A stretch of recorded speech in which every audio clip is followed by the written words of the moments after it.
আমরা মানুষকে ভালোবেসে বিশ্বাস করে অতীত শেয়ার করি, অতীতের কথা বলি, কিন্তু যে মানুষকে যত বিশ্বাস করে অতীতের কষ্টের কথা শেয়ার করি, সেই মানুষটা তত পরিমাণে খোঁটা দিয়ে কষ্ট দিয়ে আমাদের হৃদয়টাকে চূর্ণ বিচূর্ণ করে ভেঙে দেয়।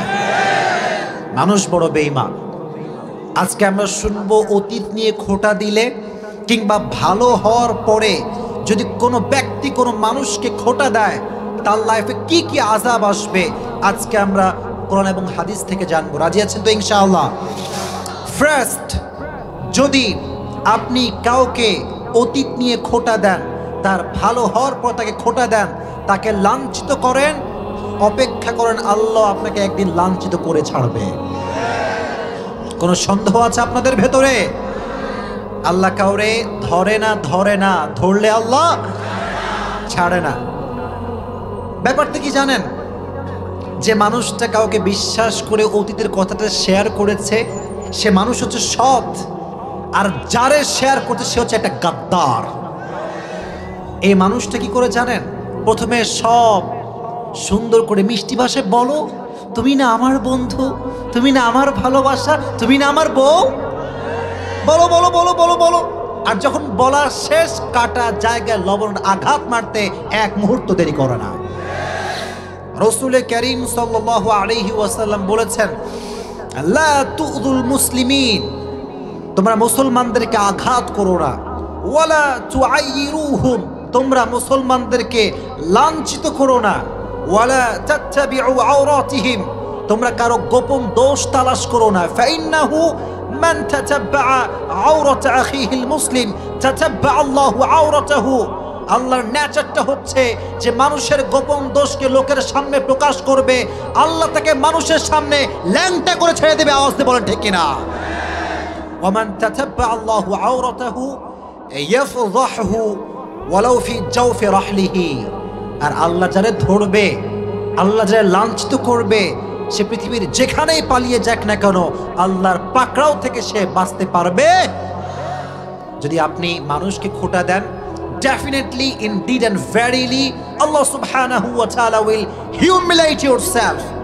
আল্লাহ আপনাকে লাঞ্ছিত করবে। একটু অপেক্ষা করেন, একটু অপেক্ষা করেন। এজন্য আজ থেকে যদি নিজে সম্মানিত হয়ে বাঁচতে চাই, কাউকে কখনো কোনো প্রকার খোঁটা দেওয়া যাবে। It is very bad to dwelling on the past. কাউকে খোঁটা দেওয়া অতীত নিয়ে, এটার মতো জঘন্যতম পাপ পৃথিবীতে দ্বিতীয়টা হতে পারে। এক নম্বর আযাব। দুই নম্বর আযাব, যুবকরা শোনো, খুব ভালো করে শুনবেন। যদি কেউ কাউকে অতীত নিয়ে খোঁটা দেয়, ভালো হওয়ার পরে খোঁটা দেয়, তার লাইফে দ্বিতীয় যেই আযাবটা আসে সেটি বড় মারাত্মক আযাব। সেটি হচ্ছে যাকে আপনি অতীত নিয়ে খোঁটা দিচ্ছেন, তার বদদুয়া আপনার লাগতে পারে। আসতে বললেন কেন? ঠিক কিনা? বদদুয়া লাগতে পারে কি পারে না? যাকে আপনি অতীত নিয়ে খোঁটা দিচ্ছেন সে হচ্ছে মাজলুম, আর মাজলুমের দোয়ার মাঝে এবং আল্লাহর দোয়া কবুল করার মাঝে কোনো দেওয়াল নাই। ছিল এখন ঠিক কিনা? ইত্তাকি দাওয়াতাল মাজলুম ফাইন্নাহা লাইসা বাইনাহা ওয়া বাইনাল্লাহি হিজাব। Fear the মাজলুম, fear the oppressed people. যারা মাজলুম এদেরকে তোমরা ভয় করো, কারণ হাদিসে আল্লাহর নবী বলেছেন, যখন মাজলুম দোয়া করে, এই দোয়াটা সরাসরি আরশে আজিমে গিয়ে নক করে। সুবহানাল্লাহ পড়ে। এজন্য বদদোয়ার থেকে যদি বাঁচতে চান, কাউকে আজ থেকে কখনো কোনো প্রকার খোঁটা দেওয়ার মতো জঘন্যতম কাজ আর করা যাবে। সেকেন্ড, থার্ড, যদি আপনি কাউকে অতীত নিয়ে খোঁটা দেন, অতীত নিয়ে কষ্ট দেন, যাকে আপনি কষ্ট দিবেন তার মন থেকে আল্লাহ তাআলা আপনার জন্য যে সম্মান ছিল এটা দূর করে দিবে। মানুষ সব সহ্য করতে পারে, কিন্তু মানুষকে যখন মানুষ ব্যক্তিত্বে আঘাত করে, এটা মানুষ সহ্য করতে পারে না। আর আমার ব্যক্তিগত কথা কি জানেন? তুমি আমারে গালি দাও, পিটাও, যা মন চায় বলো, কিন্তু আমাকে অতীত নিয়ে খোঁটা দিও না। কারণ আমি তো অতীতকে ফেলে রেখে আসছি। অতীত তো আমার পেছনে, আমি তো সামনে। যে আমাকে পেছনে টানতে চায় তার মতো খারাপ মানুষ আল্লাহর জমিন আর কেউ হতে পারে না। এজন্য সম্মান যদি পেতে চান, কখনো কাউকে অতীত নিয়ে খোঁটা দেওয়া যাবে। নাম্বার 4, এটা সবচাইতে ডেঞ্জারাস। এটা বলে আমরা তাফসীর শুরু করব ইনশাআল্লাহ। যদি আপনি কাউকে অতীত নিয়ে কষ্ট দেন, অতীত নিয়ে খোঁটা দেন, আপনি অনেক বড় আল্লাহওয়ালা মানুষ, তাহাজ্জুদ গুজার মানুষ, হাজী সাহেব মানুষ, মুখে দাড়ি আছে, টুপি আছে, 5 ওয়াক্ত নামাজও পড়েন, বাট যদি আপনি কাউকে অতীত নিয়ে খোঁটা দিতে দিতে দিতে ওই অবস্থায় মারা যান, কবরে যাওয়ার পরে হতে পারে আপনার সব গুনাহ আল্লাহ মাফ করে দিবেন, বাট ওই যে আপনি কাউকে অতীত নিয়ে আঘাত দিয়ে কথা বলেছেন, এই গুনাহের মাফ আল্লাহ কখনো আপনার কবরে দিবে না। চিল্লা এখন ঠিক কিনা? কারণ হক হচ্ছে 2 প্রকার। এক হচ্ছে আল্লাহর হক। আল্লাহর হক নামাজ পড়েন নাই, আল্লাহ আপনাকে ক্ষমা করতে পারে। কিন্তু বান্দার হক যদি আপনি নষ্ট করে থাকেন, যতক্ষণ পর্যন্ত বান্দা ক্ষমা না করবে, আপনি যদি বাইতুল্লাহর গিলাফ ধরেও কান্না করেন, যতক্ষণ পর্যন্ত যাকে আপনি কষ্ট দিয়েছেন সে যতক্ষণ পর্যন্ত ক্ষমা না করবে, আপনার কবরের আযাব মাফ আল্লাহ করবে। এজন্য আমরা তওবা করি আজ থেকে, যতদিন বেঁচে আছি কোনোদিনও কাউকে তার অতীত নিয়ে চুল পরিমাণ কোনো খোঁটা দিব না। রাজি আছেন তো ইনশাআল্লাহ? আল্লাহ তাআলা আমাদের সবাইকে অতীতে খোঁটা দেওয়ার যে ব্যক্তিত্ব আমরা বিলং করেছি আজকে আমাদের সমাজে, আমাদেরকে এই গুনাহের থেকে আল্লাহ তাআলা হেফাজত করুক। সকলে পড়া আমিন। তাহলে আজকে যে তাফসীর আমরা শুনবো, সূরাটার নাম হচ্ছে সূরা আর রহমান। সূরাটার নাম কি? আর রহমান। এই সূরাটা এমন একটি সূরা যে সূরাটা কোরআনের ভেতরে 55তম সূরা। কত নম্বর সূরা? কুমিল্লার মানুষের আওয়াজ তো কম। কত নম্বর সূরা? আয়াত সংখ্যা হচ্ছে মোট 78টি। আয়াত সংখ্যা কত? আরো জোরে কত? 78। এই সূরাটা, প্রত্যেকটা সূরার মাঝে 2টি চ্যাপ্টার থাকে। এক হচ্ছে মাক্কি চ্যাপ্টার, আর একটা হচ্ছে মাদানী চ্যাপ্টার। তো এই সূরাটা আল্লাহ তাআলা মাক্কি চ্যাপ্টারে নাজিল করেছেন। কোন চ্যাপ্টারে? মাক্কি চ্যাপ্টারে। প্রিয় ভাইরা, প্রত্যেকটি সূরার মাঝে দেখবেন হয় মাক্কি না হয় মাদানী, 2টির যে কোনো একটা হবেই হবে। প্রত্যেকটা সূরার মাঝে 2টি চ্যাপ্টার আল্লাহ দিয়েছেন, 1 নাম্বার মাক্কি আর 1 নাম্বার মাদানী। মাক্কি চ্যাপ্টারের বৈশিষ্ট্য হচ্ছে আল্লাহর নবী শান্ত শান্ত দাওয়াত দিয়েছেন, নরম ভাষায় কথা বলেছেন, গলার আওয়াজকে উঁচু করেন নাই। কারণ আমার পক্ষের লোক যখন কম, আমার আওয়াজও তখন কম। আবার লোক যখন বেশি, সাউন্ড বেশি হবে কি হবে না? হবে। মাদানী জীবনে মুসলমানদের সংখ্যা বাড়তে শুরু করলো, যুবকদের সংখ্যা বাড়তে শুরু করলো। মাদানী জীবনে ফার্স্ট নবীজি যে কাজটা করলেন সেটি হচ্ছে নবীজি সমাজটাকে সংস্কার করলেন। সুবহানাল্লাহ পড়ে। He was a very good reformer of the society.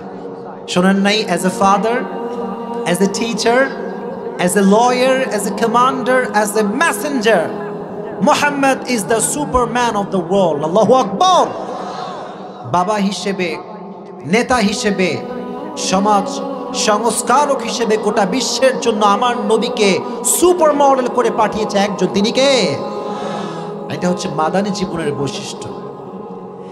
Luxor মানুষকে আজকে একটা মন থেকে প্রশ্ন করতে চাই, এই মদিনায় যাইতে কি মন চায় আপনাদের সবার? ডানের ভাইরা বলেন নাই, আমি আবার বলি। নবীজির রওজার সামনে দাঁড়িয়ে একটা বারের জন্য নবীজিকে সালাম পেশ করতে মন চায় সবার? আজকে লাকসামের মাটি থেকে আমি দোয়া করে দিই তাফসীরের শুরুতেই, আমার রব, আজকে যারা আমার সামনে বসেছে, যুবকরা, মুরব্বীরা, যে মায়েরা বোনেরা আমাকে শুনছে, আমার ডানে বামে যারা আছে, আমাদের সবাইকে তুমি মৃত্যুর পূর্বে একবারের জন্য হলেও নবীজির রওজার সামনে গিয়ে সালাম পেশ করার তৌফিক দিও। মনে বড় আশা ছিল যাব মদিনায়, পড়েন না আমার সাথে, মনে বড় আশা ছিল যাব মদিনায়, সালাম আমি করব গিয়ে, পড়েন না আমার সাথে, সালাম আমি করব গিয়ে নবীর রওজায়, মনে বড় যাব মদিনায়, পড়া আমি আরব সাগর পাহাড়ি দেব নাই কো আমার তোরি,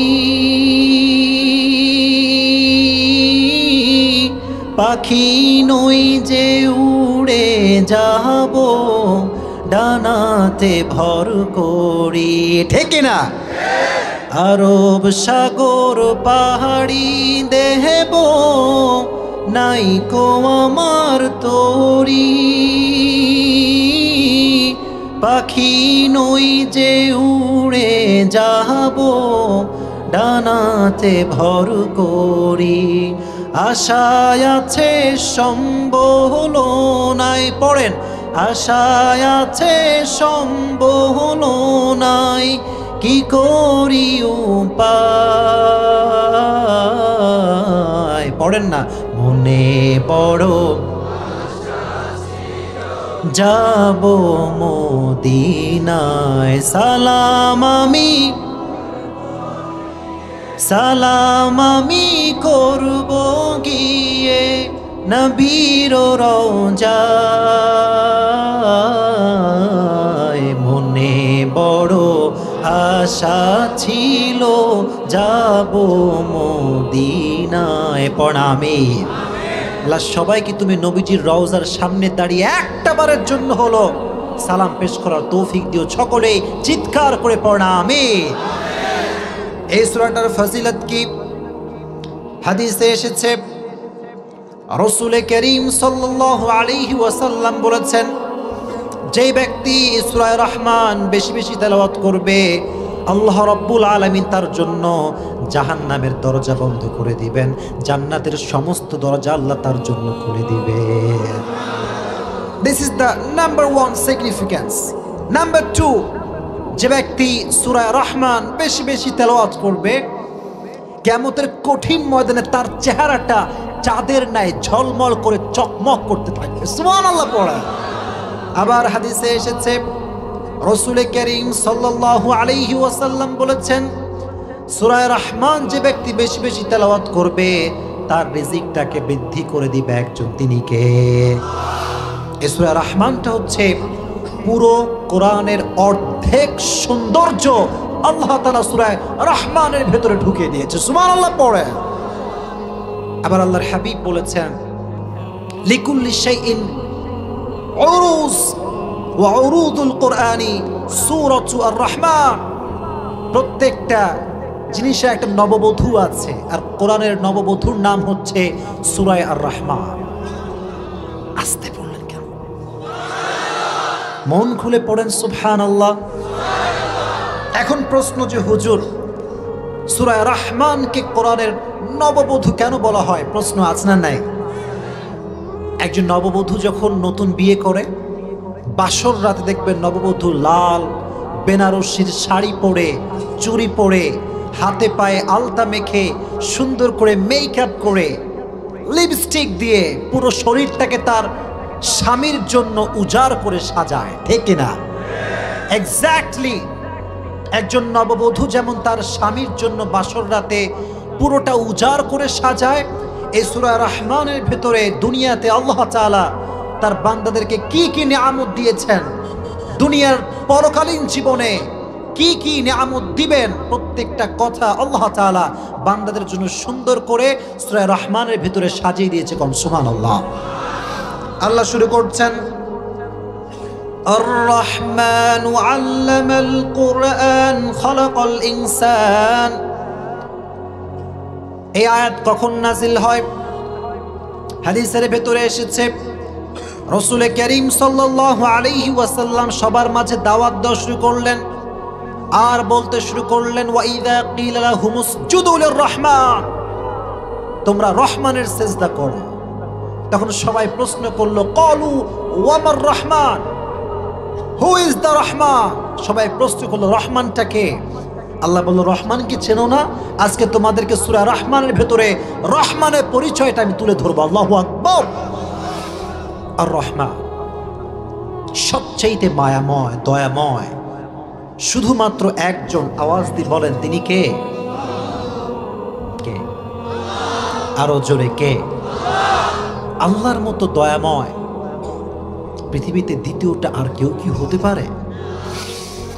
মনে রাখবেন, আল্লাহর দয়া ছাড়া পৃথিবীতে এক মুহূর্ত টিকে থাকা সম্ভব হতে পারে? সম্ভব না। এটা এক মুহূর্ত বেঁচে থাকা আল্লাহর রহমত ছাড়া অসম্ভব। নবীজি বললেন, হে আয়েশা শোনো, কিয়ামতের কঠিন ময়দান যখন কায়েম হয়ে যাবে, কোন ব্যক্তি আল্লাহর রহমত ছাড়া জান্নাতে ঢুকতে পারবে না। আয়েশা বললেন, ইয়া রাসূলুল্লাহ, আপনিও কি আল্লাহর রহমত ছাড়া ঢুকতে পারবেন না? নবীজি বললেন, আয়েশা লা লা, আমিও আল্লাহর রহমত ছাড়া জান্নাতে প্রবেশ করতে পারবো না, তবে কিয়ামতের কঠিন ময়দানে আল্লাহর রহমত আমাকে চতুর্পাশ থেকে ঘেরাও করে বেষ্টিত করে রাখবে। সুবহানাল্লাহ পড়ে। আল্লাহ সবচাইতে বড় রহমান, আল্লাহ সবচাইতে বড় রহিম, সবচাইতে দয়াময় একজন। আওয়াজ দিয়ে বলতে হবে তিনি কে? আল্লাহ সবচাইতে দয়াময়। কতটা দয়াময়? 24 পারার 3 পৃষ্ঠায় আল্লাহ তাআলা বলেছেন, قل يا عبادي الذين أسرفوا على أنفسهم لا تقنطوا من رحمة الله। আল্লাহ আমাদেরকে ডাকতেছে, রে আমার বান্দা, ইয়া ইবাদি, কুল শামিল, সবাইকে শামিল করে আল্লাহ তাআলা ডাকছেন। খ্রিস্টান, ইহুদি, বৌদ্ধ, নাসারা, মুসলমান, তুমি তো আমারই বান্দা। আমরা সবাই কার বান্দা? আল্লাহ ডাকছেন, এই বান্দা শোন। কত মায়া, কত দয়া। যেখানে আপনি বসে আছেন, এটা কি ভাই? মাটি বা জমিন? এটা কি ভাই? জমিন। যুবকদের নাফরমানি দেখে সারাটা দিন যুবকরা পর্নোগ্রাফি, অশ্লীল ভিডিও আর গার্লফ্রেন্ডের সঙ্গে চ্যাটিং করে। এদিকে ভাইরা কথা বললেন না যে ভাই? জোরে বলতে হবে, ঠিক কিনা? একজন যুবক যখন হারাম রিলেশনশিপে থাকে, আল্লাহর নাফরমানি করতে থাকে, তখন এই জমিনটা অনুমতি চায় যে আল্লাহ give me permission, give me permission, একটা আমাকে আদেশ দাও, একটা অনুমতি দাও, এই জমিনটা চূর্ণ বিচূর্ণ করে সব তোমার গুনাহগার বান্দাগুলোকে ধসিয়ে দিব। প্রতিদিন আসমান অনুমতি চায় যে আল্লাহ একটাবার অনুমতি দাও, আমি আসমান ফেটে পড়ে তোমার সমস্ত গুনাহগার বান্দাগুলোকে শেষ করে দেই। গিভ মি পারমিশন, একটা অনুমতি দাও। আসমান অনুমতি চায়, জমিন অনুমতি চায়, পাহাড় রবকে বলে, আমার রব একটা অনুমতি দাও। 2 পাশ থেকে পাহাড়ের চাপ দিয়ে সবগুলো মানুষকে চূর্ণ বিচূর্ণ করে দেই। পাহাড় রাগান্বিত, জমিন রাগান্বিত, পানি রাগান্বিত, সমুদ্র রাগান্বিত। কিন্তু যার নাফরমানি করা হচ্ছে সে কি বলছে দেখেন, হাদিসে কুদসি, ইন কানা আবদি ফামিন্নি ওয়া ইলাইয়া আবদি, ইন কানা আবদুকুম ফাশানুকুম বিহি। হে আসমান, হে জমিন, হে সমুদ্র, হে পাহাড়, যদি এগুলো তোমার বান্দা হয়, যা মন চায় করো, ধসিয়ে দাও, জ্বালিয়ে দাও, পুড়িয়ে দাও, চূর্ণ বিচূর্ণ করে দাও। ইন কানা আবদি ফামিন্নি ওয়া ইলাইয়া আবদি, যদি আমার বান্দা হয় তবে আমি রবের রহমতের উপরে সবাইকে ছেড়ে দাও। সুবহানাল্লাহ পড়ে, আমার উপরে ছেড়ে দাও। এটা কেমন জানেন? মাঝে মাঝে দেখবেন ফ্যামিলিতে দ্বন্দ্ব লাগে, ভাইয়ে ভাইয়ে মারামারি, বউ স্বামীতে মারামারি, আছে না নাই? যদি কোনো থার্ড পার্সন এসে মাথা গলায়, কি হয়েছে, কি হলো, আমরা কি বলি? এটা আমাদের ফ্যামিলি ডিসকাশন, মাঝখানে নাক গলাবেন না। আল্লাহ বলছে এই ফেরেশতা থাম, এই জমিন থাম, এটা আমার বান্দা এবং আমার বিষয়, তুই মাঝখানে নাক গলাতে আসবি না। আমার মন চাইলে আমি আমার বান্দাকে মাফ করে দিব, সুবহানাল্লাহ। কিন্তু এই জমিন এবং আসমান আল্লাহকে বলে, আল্লাহ কথা কি বোঝা যায়? বলতে হবে বোঝা যায়, বুঝতে কোনো সমস্যা হচ্ছে? জমিন এবং আসমান বলছে, আল্লাহ তুমি কি যুবকগুলোকে দেখো না? সারাটা দিন দাড়িগুলো ক্লিন শেভ করে গার্লফ্রেন্ডের জন্য, সারাটা দিন ফেসবুকে চ্যাটিং করে সব গায়ের মাহরাম নারীদের সঙ্গে। তুমি কি যুবকদেরকে দেখো না? তুমি কি মেয়েগুলোকে দেখো না, যেই মেয়েগুলো জিন্সের প্যান্ট আর টি শার্ট পরে ঘুরে বেড়ায়, যেই মেয়েগুলো সারাদিন একটা নয় 4-5টা ছেলের সঙ্গে প্রেম করে বেড়ায়? আল্লাহ তুমি কি নাফরমানি দেখো না? তুমি কেন আযাব দাও না? দেখেন না কত রহমান, কত রাহিম। আল্লাহ বলছে শোন, ইন আতানি নাহারান কাবিলতুহু ওয়া ইন আতানি লাইলান কাবিলতুহু। আমি আযাব দিই না এই জন্য, আমি তো আমার বান্দার অপেক্ষায় আরশে আজিমে বসে থাকি। কখন আসবে, কখন আসবে আমার কাছে তওবা করতে? যদি রাতে আসে, রাতে তওবা কবুল। যদি দিনে আসে, আমি আল্লাহ দিনেও তার তওবাটাকে কবুল করে দেব। শুধু এতটুকু, এই দাড়ি এখন কি সাদা না কালো? বলেন, আরো জোরে বলেন। ঠিক 40 বছর পরে আমার বয়স যখন 70 হবে বা 65 হবে, দাড়ি কি কালো থাকবে না সাদা হয়ে যাবে? আল্লাহ বলছে তুই যখন মৃত্যুর শেষ পর্যায়ে চলে গিয়েছিস, যখন তোর দাড়ি সাদা, চোখে তুই কিছুই দেখতে পাস না, পা দুর্বল, কোমর দুর্বল, শরীর দুর্বল,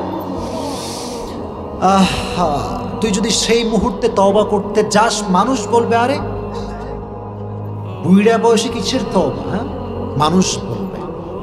কিন্তু তুই একটা বার আমাকে ডেকে দেখ, তুই যত বুড়া হোস না কেন, তুই যখনই বলবি আল্লাহ আমার তওবা, ঠিক সেই মুহূর্তে মেলে তওবা কবুল করে নিব। ইন্নাল্লাহা ইয়াগফিরু যুনুবা জামিআ। এতটুকু নয়, indeed and verily I will forgive all the sins of your life. তুই যখনই বলবি আল্লাহ আমি সমস্ত গুনাহের থেকে তওবা করলাম, ওই মুহূর্তে আমি আল্লাহ তোর সমস্ত গুনাহকে মাফ করে দিয়ে তোকে মাসুম বান্দা হিসেবে কবুল করে নেব। কুমিল্লার মানুষের সুবহানাল্লাহ এত আস্তে তো হতে পারে না। মন খুলে পড়েন সুবহানাল্লাহ। আল্লাহ কতটা রহমান। একটা ঘটনা মনে পড়েছে, বলবো সবাইকে? একটা তাকবীর দেন দেখি, লিল্লাহি তাকবীর। বনি ইসরাইলের একজন যুবক, তার নাম হচ্ছে কিফিল। এমন একজন যুবক, যে যুবক প্রত্যেক দিন 3টা-4টা নারী ভাড়া করে আসে, পতিতা নিয়ে আসে বাসার ভেতরে। বাসার ভেতরে পতিতা ভাড়া করে সবার সঙ্গে জেনা করে, একসঙ্গে নাউজুবিল্লাহ পড়েন। পুরো বয়স যৌবনকাল জেনা করতে করতে করতে কাটায়। প্রতিদিন নতুন নতুন নর্তকীকে টাকা দিয়ে নিয়ে আসে। এই কিফিল এতটা ধনী ছিল যে তার সময়ে তার চতুর্পাশে তার মতো ধনী আর কেউ ছিল না। এতটা রিচ ম্যান সে ছিল। একদিনের ঘটনা, কথা কি বোঝা যায়? যুবকরা এই কানটা খাড়া করো, এখানে একটা কান আছে, দিলে একটা কান আছে না নাই?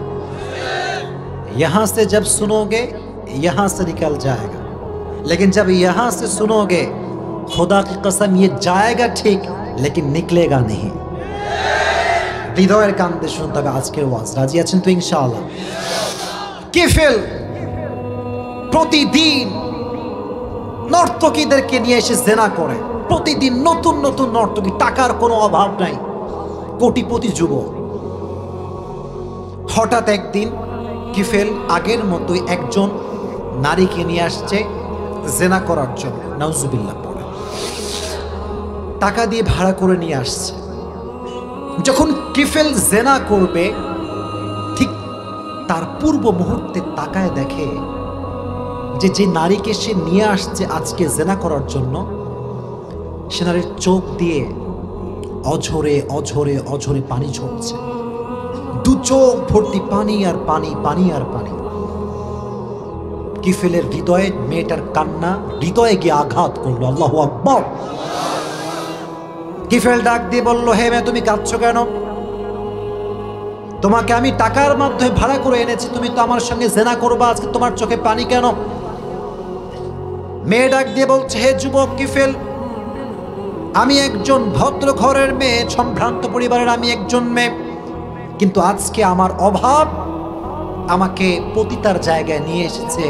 আমি আসলে এই ক্যাটাগরির কোনো মেয়ে না, আমি ভদ্র ঘরের মেয়ে, সভ্য ঘরের মেয়ে, আমি এসব কাজ কখনোই করি নাই। এ কথা বলতেছে তো চোখ ঝরে পানি পানি পানি অঝরে ঝরছে। হেদায়েত দেওয়ার মালিককে শুনি নাই। এই মেয়েটার চোখের পানির মাধ্যমেই আল্লাহ তাআলা কিফিলকে হেদায়েত দিয়ে দিলেন। কিফিলও চোখ দিয়ে পানি। কিফিল বলল, হে আমার বোন, আমাকে মাফ করে দাও, অনেক বড় ভুল করে ফেলেছি। জীবনে এমন কোনো গুনাহ নাই যে গুনাহটা আমি কিফিল করি নাই, সব গুনাহ আমার দ্বারা হয়েছে, তুমি আমাকে মাফ করে দাও, আমাকে তুমি মাফ করে দাও। এবং তাকে বলল যে, হে আমার বোন, তুমি আজকে আমার জন্য দোয়া করো, আমার রবও যেন আমাকে মাফ করে দেয়, তুমি যে দোয়া করে দিয়ে যাও। এবং যুবক সঙ্গে সঙ্গে বলল, হে আমার রব, আমি কিফিল আজকে সমস্ত গুনাহের থেকে তওবা করলাম। বর্ণনায় এসেছে বনু ইসরায়েলের এই যুবক এই কথা বলেই ঠাস করে পড়ে ইন্তেকাল করছে, শেষ। হেদায়েত পেয়েছে, তওবা করেছে, জায়গায় শেষ, জায়গায় ইন্তেকাল করেছে। কিন্তু এলাকার সব মানুষ জানে যে এই বাসাতে এক যুবক থাকে যে প্রতিদিন নর্তকী ভাড়া করে এনে জেনা করে। এলাকার লোকের সবার একই নিয়ত যে এই যুবক মরলে কেউ জানাজা দিবে না, এই যুবক মরে গেলে কেউ কোনদিন তার জানাজার নামাজে আসবে না, তাকে দাফন কাফন করবে না। আহ আহ কেউ তো জানে না যে যুবকটা শেষ মুহূর্তে কি করে মারা গিয়েছে। শেষ মুহূর্তে কিফিল তো তওবা করে মারা গিয়েছে। সুবহানাল্লাহ পড়ে। আমার রব কতটা রহমান, কতটা রহিম। একজন বান্দার ক্ষমা হবে কি হবে না, তার ক্ষমা হয়েছে কি হবে না, এটা প্রকাশ পায় পরকালে যাওয়ার পরে, কবরে ঢোকার পরে, পরকালের জীবন শুরু হওয়ার পরে। আল্লাহ কতটা রহমান, আল্লাহ তার বান্দা কিফিলের জন্য পুরো নিয়মটাকে পরিবর্তন করে ফেললেন। সুবহানাল্লাহ পড়ে। এবার যখন কিফিলের ঘরের সামনে দিয়ে এলাকার সমস্ত মানুষ হাঁটতে লাগলো, যখনই হাঁটতে যাবে হঠাৎ করে তাকায় দেখে কিফিলের দরজায় নুরানি সতরে লেখা আছে, ইন্নাল্লাহা ক্বাদ গাফারা যুনুবা লিল কিফিল। নুরানি সতরে লেখা আছে, ইন্নাল্লাহা ক্বাদ গাফারা যুনুবা লিল কিফিল। আল্লাহ তাআলা কিফিলের সমস্ত গুনাহ খাতাকে মাফ করে দিয়েছে। যাও তোমরা তার জানাজা দাও, তার লাশ থেকে তোমরা দাফন করো, তাকে তোমরা দোয়া করে কবর দাও। আমি রব আমার বান্দা কিফিলের জীবনের সমস্ত গুনাহ খাতাকে মাফ করে দিয়েছি। আল্লাহ নিজেই প্রকাশ করে দিয়েছে কতটা রহম। কেমনে বোঝাবো বলেন, কেমনে বোঝাই? সেদিন আমি পাকিস্তানের একজন টপ ফেমাস স্কলার মাওলানা তারিক জামিলের বয়ান শুনছিলাম। নাম শুনছেন আপনারা সবাই? উর্দুতে বয়ান করেন, বাট তার প্রত্যেকটা কথা কলিজায় গিয়ে আঘাত করে। এতটা সুন্দর প্রামাণ্য কথা, প্রামাণ্য বর্ণনা আমি কোন পাকিস্তানের স্কলার থেকে শুনি নাই। ছোট্ট একটা কথা মনে পড়েছে, বলবো সবাইকে? সেদিন এটা না, এটা এটা এটা লাগবে, আছে সবার? এই কানটা আছে সবার? আজকে বোঝাবো আল্লাহ কত রহমান। তারিক জামিল পাকিস্তানের মানুষ, আমি ওনার উর্দু কথাও কোট করতে পারি, আপনাকে হৃদয়ের কান্দে শুনতে হবে। রাজি আছেন তো ইনশাআল্লাহ? উনি বলছিলেন যে আমার এক ছাত্র, আমি বসেছিলাম, হঠাৎ করে আমার কাছে দৌড় দিয়ে আসলো। এক হার্ট টাচিং স্টোরি। আমি বললে আমি কাঁদি, আমার কান্না চলে আসে যে আল্লাহ কতটা রহমান। উনি বলেন পাকিস্তানের একজন পতিতা সারা জীবন পতিতাগিরি করে খেয়েছে, নজুবিল্লাহ পড়ে। তারিক জামিল একটা বয়ান করেছিলেন, ইট ওয়াজ অ্যাবাউট তাওবা, ইট ওয়াজ অ্যাবাউট তাওবা, তওবা সংক্রান্ত বিষয়ে উনি একটা লেকচার দিয়েছিলেন। তো এই লেকচারটা একজন যুবক তার এলাকায় মাইকে ওয়াজ বাজে না, বলেন না বাজে কি বাজে না? আজকাল তো মোড়ে মোড়ে, চায়ের দোকানে দোকানে, স্টলে স্টলে, অটোর ভেতরেও মিজানুর রহমান আজহারের ওয়াজ শোনা যায়। তো তারিক জামিলের বয়ান বাজতেছে, এই পতিতা পাশে বসে আছে। तारिक जमील बोलছেন, ऐ मेरे बंदे, अल्लाह ने कहा है कि अगर तूने सारी जिंदगी भर भी गुनाह किया और एक बार के लिए अल्लाह से कह दिया ऐ अल्लाह मेरी तौबा, तेरी कहने में देर होगी, अल्लाह को कबूल करने में देर नहीं होगी। तो आस्ते सुबहानाल्लाह পড়লেন। পতিতা মেয়ে সারা জীবন গুনাহ করেছে, এই কথা যখন শুনেছে তার সেন্স ঘুরে গেছে। তখন মেয়েটা তো হুজুরকে চেনা, যে হুজুরটা কে, কোথায় বাসা, কোন হুজুর। তো মহিলাটা আসছে যুবকের কাছে, বলতেছে ये कौन है जिसकी ये लेक्चर तुम सुन रहे हो, ये शख्स कौन है और कहाँ पे रहते हैं। যুবক বলল যে ইনার নাম হচ্ছে তারিক জামিল, ইনি হচ্ছেন পাকিস্তানের সবচেয়ে বিখ্যাত একজন স্কলার। বলো क्या तुम मुझे उसके साथ मुलाकात करवा सकते हो, আমাকে কি তুমি তার সঙ্গে সাক্ষাৎ করে দিতে পারবা। যুবক বলল অনেক বড় মুফতি সাহেব, তো এটা খুবই হার্ড হবে, but I will try my best, আমি ট্রাই করব।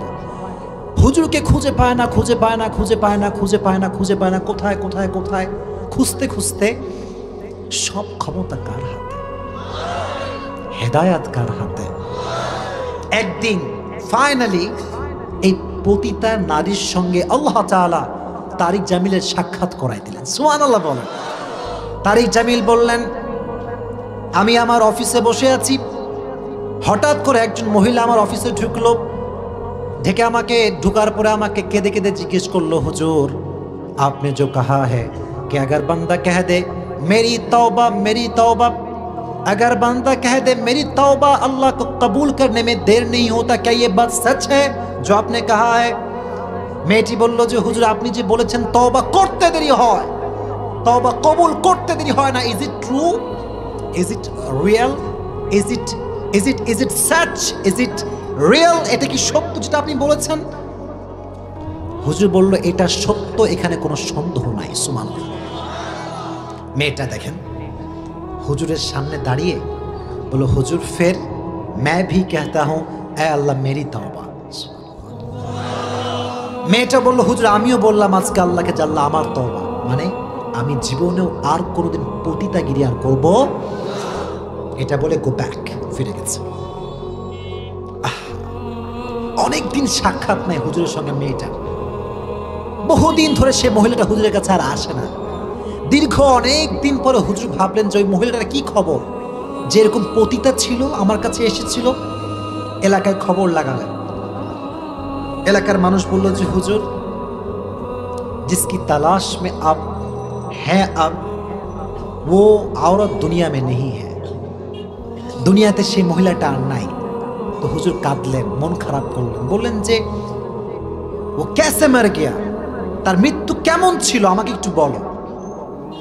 বলল হুজুর আপনার কাছ থেকে আসার পরে সব সময় তার চোখে পানি থাকতো, পানি পানি, সব সময় তওবা তওবা তওবা, আর সব সময় একটা দোয়া করত, দোয়াটা হচ্ছে আল্লাহ अगर मेरी तौबा कबूल हो जाए तो मुझे उठा लेना, मैं दुनिया में रहना नहीं चाहता। আল্লাহ যখনই আমার দোয়াটা কবুল হয়ে যাবে তুমি আমাকে আর দুনিয়াতে রাখবে না, আমাকে নিয়ে চলে যাবা।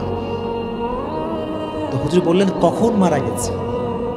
বলল হুজুর रमजान की महीने में 27 तारीख यानी कि जो के शब कदर का रात है, उस रात में जब तरावीह पढ़ने के लिए निकली वो औरत, ऐसे अल्लाहु अकबर दिया, सना पढ़ी, रुकू में गया, और जब सिजदा में गया, सिजदा की हालत में अल्लाह के पास लौट कर चला गया। What merciful, the most merciful, the most gracious, the most kindful, সবচাইতে দয়াময়, সবচাইতে মায়াময় একজন, তিনি কে?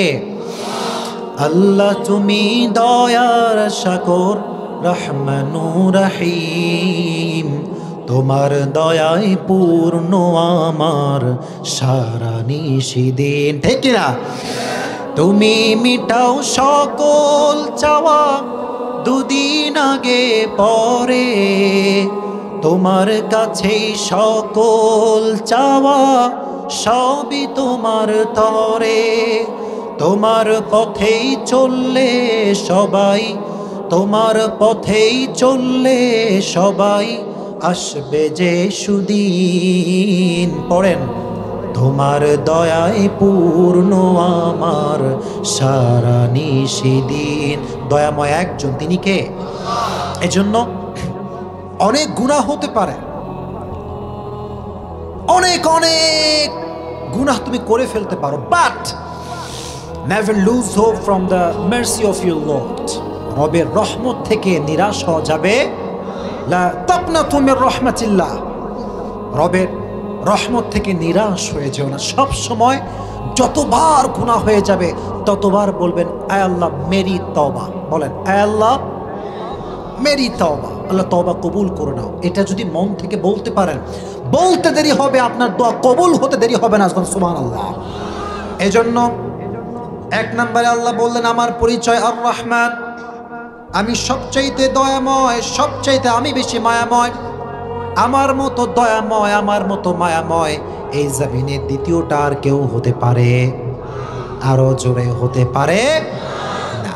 এজন্য আল্লাহর মতো আল্লাহ পাইছি, রবের মতো রব পাইছি, খুশি না বেজার? সকলেই পড়েন আলহামদুলিল্লাহ। নাস্তিক আছে না নাই? আস্তে কেন, জোরে বলেন। হুজুরদের সবচেয়ে বড় শত্রু হচ্ছে দুইজন। জোরে বলেন, কয়জন? This my observation, it can be wrong or it can be right, যে কোনো একটা হতে পারে। হুজুরদের সবচেয়ে বড় শত্রু নাস্তিকদের পূর্বে হুজুরদের শত্রু হুজুররাই সবচেয়ে বেশি। বাস্তব কথা। এখানে কোনো আপনি এখানে দ্বিমত দিতেই পারবেন না।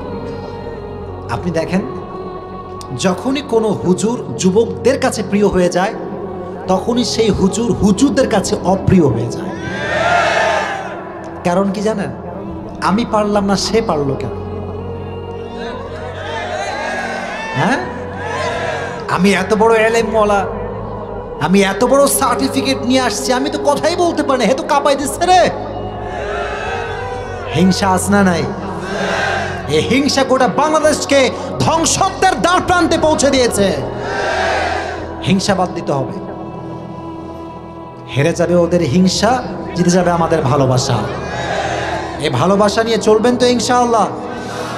এই নাস্তিকরা বড় অধম হয়। নাস্তিকরা রহমানকে চেনে না। মনে রাখবেন, খ্রিস্টান ভালো, হিন্দু ভালো, নাসারা ভালো, ইহুদি ভালো, কারণ দিন শেষে এরা দুঃখ কষ্ট বলার একজন মূর্তি হলেও খুঁজে পায়। আর নাস্তিক হ্যাঁ কিছুই খুঁজে পায় না, কারণ সে তো স্রষ্টাতেই বিশ্বাস করে না। এই বড় মারাত্মক জিনিস ভাই। নাস্তিকরা যে কতটা খারাপ, কতটা যে বদমাইশ, এর কোনো কল্পনা হতে পারে? আমরা যারা রহমানকে মানি, আমাদের মনে একটা আলাদা প্রশান্তি আছে না নাই? এক নাস্তিক এক হুজুরের কাছে আসছে। মনোযোগ আছে সবার? দোয়া করে দিব, আমি দোয়া করে দিব। আচ্ছা শোনা, হুজুরকে এসে বলছে, পাকিস্তানের একজন বড় মুফতি সাহেব, দেওবন্দে পড়াশোনা করেছেন উনি, এসে বলছে, হুজুর मुझे आपसे एक सवाल करना है, একটা প্রশ্ন করতে চাই, অনুমতি কি দিবেন? এই হুজুরটা জানে এই নাস্তিক, সারাক্ষণ হুজুরকে ডিস্টার্ব করে, হুজুর কিচ্ছু বলে না। হুজুর আছে খেপে গেছে, ভাবতেছে আজকে যাই হোক আর তাই হোক এরা সোজা করেই ছাড়ব ইনশাআল্লাহ পড়ে। তবে এটা শোনার পরে মাইন্ড করা যাবে না। মাইন্ড করবেন নাকি আপনারা? মনে রাখবেন, যেমন কুকুর তেমন মুগুর, এখানে কোনো ছাড় দেওয়া যাবে। হুজুর বলল যে ঠিক আছে, क्या सवाल है बोलो, क्या सवाल करना चाहते हो? तो उसने कहा कि शैतान, ये तो शैतान है, इसको किसने शैतान बनाया? আমি আপনার কাছে প্রশ্ন করতে চাই যে শয়তান, তারে কোন শয়তানে ধরলো যে সে আদমজাতকে সেজদা করলো না? প্রশ্ন আছে না নাই? গত কয়েকদিন একটা ভিডিও ভাইরাল হয়েছিল বাংলাদেশেই, যে কোনো একজন যুবক প্রশ্ন করেছিল যে শয়তানকে শয়তান কে বানাইছে? প্রশ্ন আসলে আছে না নাই? আস্তে বলে কেন, জোরে বলতে হবে আছে না নাই। এটার উত্তর আজকে আমি আপনাদেরকে বুঝাই দিয়ে যাব, ঠিক আছে? শয়তানকে কে গোমরা করেছে? যদি আল্লাহ গোমরা করে থাকে তাহলে তো আল্লাহ রহমান হতে পারে না। কারণ আল্লাহ যদি রহমান হয়, বান্দাকে পথভ্রষ্ট করবার জন্য কোনো শয়তানকে আল্লাহ গোমরা করতে পারে পারে না। হুজুর বললেন এর একটা উত্তর আছে। ভাই কি আছে? কথা বলেন, কি আছে? উত্তরটা হচ্ছে, হুজুর বললেন দেখো, তুমি যখন চা বানাও, চা কি বানাও? চাটা কেমনে বানাও?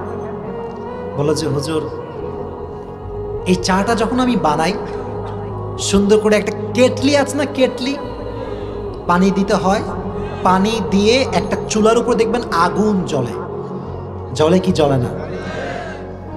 যখন আমি আগুনের উপরে কেটলি রাখি তখন এটা গরম হয়, তখন এটা চা হয়, ঠিক কিনা? হুজুর বললেন যে ये किससे गर्म होती है? तो उस एथियस्ट ने कहा ये तो आग से गर्म होती है। किससे गर्म होती है? आग माने आगुन। हुजूर बोलो इस आग से अगर गर्म होती है चाय, तो इस आग को किसने गर्म किया? बोलें ना भाई, ठीक कि ना? आगुन दिए चा गरम करो, आगुन आबार गरम के करलो, ठीक कि ना? बोले এই উত্তর কখনো শেষ হবে না। মনে করেন মুরগি ডিম দিচ্ছে, আগে বলি না, মুরগি ডিম দিচ্ছে, তো ডিম দিচ্ছে মুরগি, এই মুরগিরে কে দিল? ওই মুরগির ডিম কে দিচ্ছে? তার মুরগির কে ডিম দিল? এর প্রশ্নের উত্তরে কখনো সীমা হতে পারে? তার মানে নাস্তিকদের কথার কোনো লজিক নাই, কোনো প্রকার নাস্তিকদের কথা কোনো যুক্তি হতে পারে না। আওয়াজ দিয়ে বলেন ঠিক কিনা? নাস্তিকরা বোঝে না, বুঝলে কখনো রহমানকে অস্বীকার করতে পারে?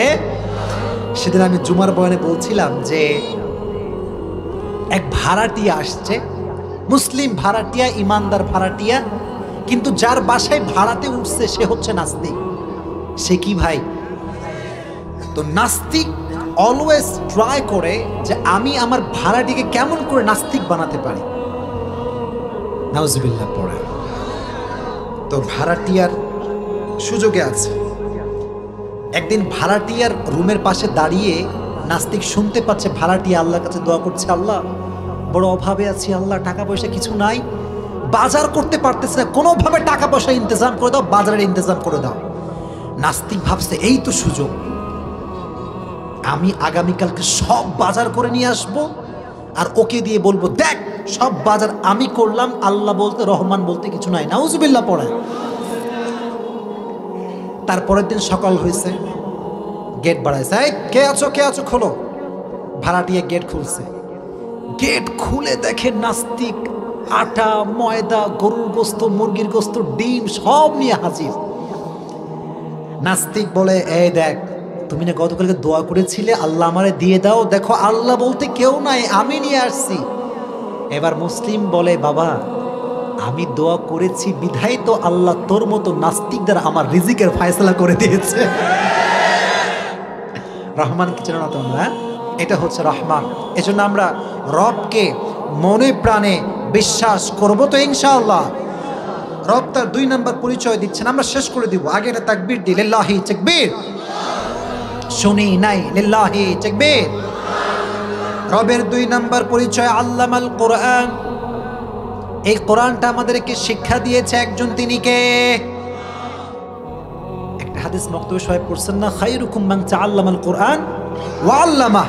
তোমাদের মাঝে সর্বোত্তম ব্যক্তি হচ্ছে সেই ব্যক্তি যে ব্যক্তি নিজে কোরআন শেখে, অপরকে কোরআন শেখায়। সুবহানাল্লাহ পড়ে। এবার বলেন, লাকসামের মানুষ হিংসা করা এটা কি জায়েজ না না জায়েজ? তবে হিংসাও জায়েজ আছে 2টা ক্ষেত্রে। জোরে বলেন, কয়টা ক্ষেত্রে? ডানের ভাড়া এত মরা হলে হবে? 2 ক্ষেত্রে হিংসা করা জায়েজ। জোরে বলেন, কয় ক্ষেত্রে? হাদিসে এসেছে লা হাসাদা ইল্লা আলাল ইথনাইন। 2 ক্ষেত্রে হিংসা করা জায়েজ। 1 নাম্বার, রাজুলুন আতাহুল্লাহুল কোরআন ফাহুয়া ইয়াকুমু বিহি আনা আল-লাইলি ওয়ান-নাহার। 1 নাম্বার হচ্ছে সেই ক্ষেত্রে হিংসা করা জায়েজ যে ব্যক্তিকে আল্লাহ তাআলা কোরআনের শিক্ষা দিয়েছেন, সে নিজে কোরআন পড়ে অপরকে কোরআন শিক্ষা দেয়। কেউ যদি তাকে দেখে ভাবে, আরে আল্লাহ যদি আমাকে এমন শিক্ষা দিত, আমিও শিখতাম, মানুষকেও শিখাতাম, এই হিংসা শুধুমাত্র জায়েজ নয়, এটা সওয়াবের কাজ। সুবহানাল্লাহ পড়ে। This is the first category, এটা হিংসা করা জায়েজ। 2 নাম্বার, রাজুলুন আতাহুল্লাহু মালান ফাহুয়া ইউনফিকু মিনহু আনা আল-লাইলি ওয়ান-নাহার। যে ব্যক্তিকে আল্লাহ অঢেল সম্পদ দিয়েছে আর সে ব্যক্তি প্রতিদিন দান করে, প্রতিদিন দান করে। আর কেউ যদি ভাবে যে আহা, এত টাকা যদি আমার কাছে থাকতো আমিও দান করতাম, এটাও এমন হিংসা যে হিংসা করা আল্লাহর রাসূল জায়েজ বলেছেন। সুবহানাল্লাহ পড়ে। তাহলে হিংসা করতে হলে 2 ক্ষেত্রে হিংসা করব। জোরে বলেন, কয় ক্ষেত্রে? 1, যদি কোরআন কেউ পড়তে পারে তাকে নিয়ে হিংসা করবেন। 2, যদি কেউ দান করে তার দান নিয়ে হিংসা করবেন, ঈর্ষা করবেন যে আল্লাহ যদি আমাকে এত টাকা দিত আমিও দান করতাম। সুবহানাল্লাহ পড়ে। এজন্য রহমানের 2য় পরিচয় আমাদের কোরআন শিখিয়েছে একজন, তিনি কে? 3 নাম্বার, খালাকাল ইনসান। মানুষ সৃষ্টি করেছে একজন, তিনি কে? এই চ্যাপ্টারে 2 মিনিট কথা বলবো যুবকদেরকে নিয়ে, তারপরে আমরা দোয়া দিব। 2টো হাত তুলেন সবাই। লিল্লাহি তাকবীর, লিল্লাহি তাকবীর। হাত নামান। আল্লাহ মানুষ বানিয়েছেন বড় আদর করে, আর সবচাইতে নাফরমান, বদমাইশ, গাদ্দার হচ্ছে মানুষ। আওয়াজ দিয়ে বলতে হবে ঠিক কিনা? কতটা নাফরমান আমরা। এ মানুষ আল্লাহর সৃষ্টি, কিন্তু আল্লাহকে সন্তুষ্ট করা বাদ দিয়ে মানুষকে বেশি বেশি সন্তুষ্ট করে। এই যে এতগুলো যুবক আসছে দেখেন, বেশিরভাগ যুবকের মুখে দাড়ি নাই। এই যে দাড়ি তারা কাটে, এটা গার্লফ্রেন্ডের জন্য কাটে। আওয়াজ দিয়ে বলেন ঠিক কিনা? আমি তোমাদেরকে আজকে বলে যাই যুবক, যেই মেয়ে তোমাকে দাড়ি রেখে পছন্দ করতে চায় না, যেই মেয়ে তোমাকে দাড়ি রেখে বিয়ে করতে চায় না, সেই মেয়ে তোমার বউ হওয়ার যোগ্যতা রাখে না, সেই মেয়ে তোমার বাড়ির সদস্য হওয়ার যোগ্যতা রাখে না। আজ কিছু কিছু মেয়ে আছে এরকম, দাড়িও দেখলে বলে খ্যাত, খ্যাত আসছে খ্যাত। দাড়িওয়ালার মতো স্মার্ট পৃথিবীতে আর দ্বিতীয় কেউ হতে পারে না। আমার দাড়ি দেখে খারাপ লাগতেছে? আমার অসুন্দর না সুন্দর? আচ্ছা, আমার নবীর দাড়ি ছিল কি ছিল না? নবীজি কি অসুন্দর না সুন্দর? চাঁদের চেয়ে সুন্দর তুমি নবী আমার কামলিহি ওয়ালা। সুবহানাল্লাহ। দো জাহানের বাদশা তুমি প্যারা নবী সাল্লাল্লাহু আলা। পড়েন, দো জাহানের বাদশা তুমি প্যারা নবী সাল্লাল্লাহু আলা।